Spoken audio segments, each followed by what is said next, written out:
Hi, this is Hank Field. In this video, I'm going to explain the basics of curl and show you how to use it. So, sometimes you want to download something from the internet. So maybe I'm on Project Gutenberg, which is a catalog of books that you can download. Let me click on this book right here, My Mary Rockhurst.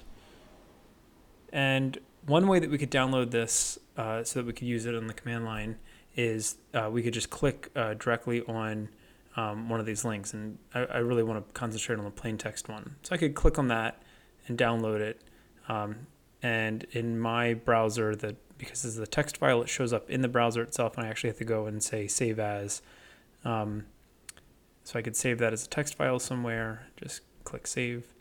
Sometimes though, you don't want to have to go through the hassle of downloading it. Maybe you're working on the command line on a remote server, so you don't want to have to download it to a file to your computer and then secure copy it over to the server. Or maybe you just don't want to have to save it to a particular location. This one kind of was a little bit easier because I could use the save page as dialog, so I could actually pinpoint where I'd like it to be downloaded. But a lot of times when you click on a link, it'll just download automatically to your downloads folder. So maybe you don't want to go through the hassle of downloading it there and then moving it. Or maybe you're actually embedding your downloads as part of a script. So you're going to download a bunch of different files, so you need some kind of automatic process to do that. So that's where curl comes in. So curl is a command line utility. If I go back into the command line here, so I'm in my example directory, which is inside of my home directory. This is where some of my earlier videos took place. And curl is pretty easy to use. So you just do curl, and then you give it the URL that you'd like to download, and it'll download it. Now, what you may have just noticed is that it downloaded the contents of the book and just kind of like spat it right out of the command line. So we actually want to do something else. We want to do dash capital O.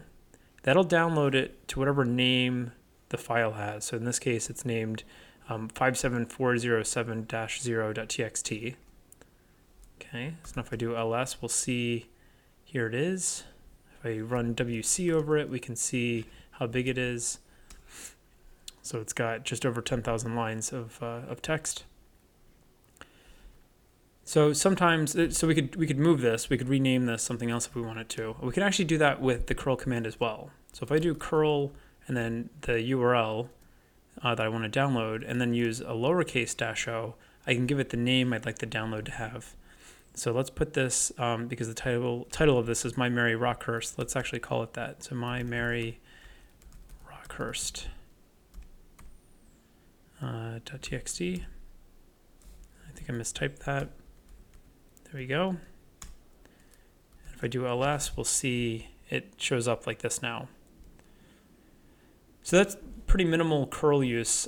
You can take a look at the man page for curl to see what else it does. It's pretty handy even if you have to modify the header. So if you'd like to make a post request rather than a get request, you can do that.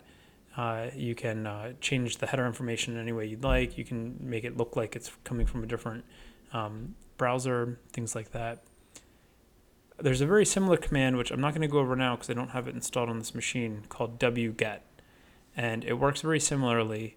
You don't actually need to go through and do the -o thing. By default, if you just do wget and then the URL, it will download it into a file with the name of that's at the end of your URL. And you can look at the man page for that as well. If you're on a Linux system, you probably have wget installed by default. Curl is kind of the more modern example and something that you get for free on OS X.